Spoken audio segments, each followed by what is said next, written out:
Hi. Um, yes, so I wanted to make a video to show off my little flower wall, but also about thinking about different things, of course, because I'm always thinking about different things. Okay, so let's start with the idea of flower and maybe beauty and fragrance. I think if we think in terms of idea associations and not a flower as simply a flower, as it's perceived by our senses, or a fragrance simply as a fragrance perceived as our senses.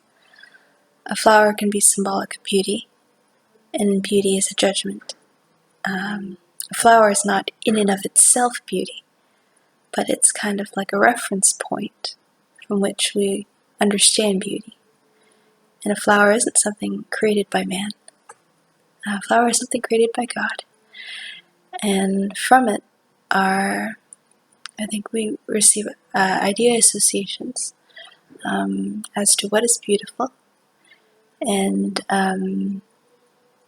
which is associated as well to femininity, which is not.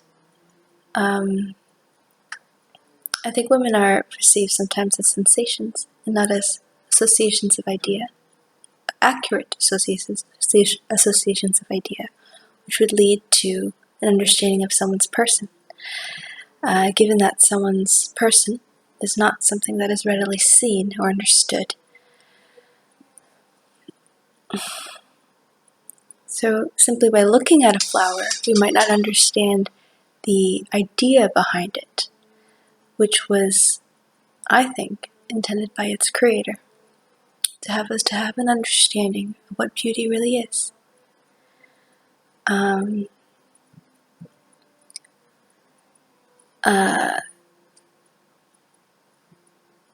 The idea of something being frail or fragrant is not so much it's something fell.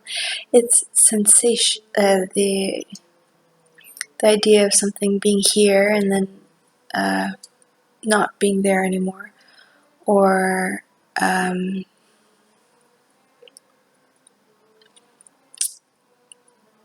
but it's the idea of kind of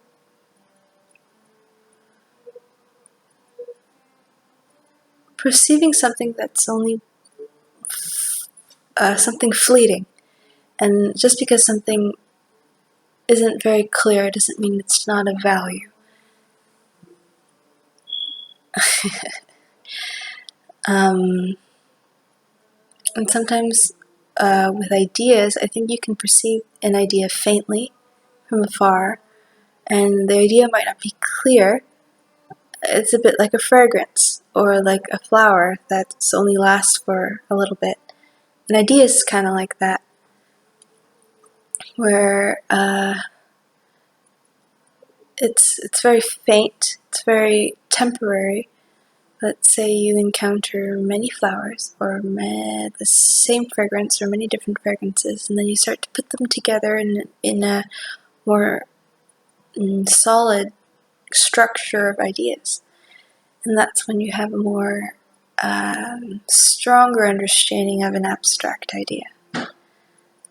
It's not the flowers in and of themselves, or their fragrances in and of themselves, but the ideas that arise from our interactions with them, and then our minds putting those ideas together.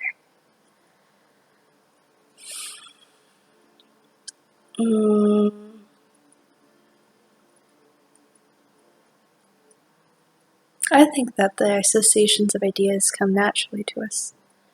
I think that they require conscious associations of idea, and consciously combining them and putting them together in order to understand something. And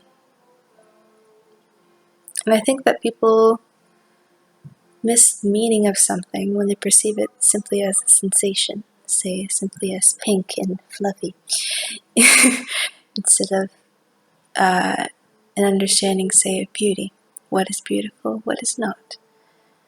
And what is beautiful might just be this faint idea that comes and goes, but it may be a very important idea that needs to be gathered over time in particulars until before someone can understand the axiom of what beauty is.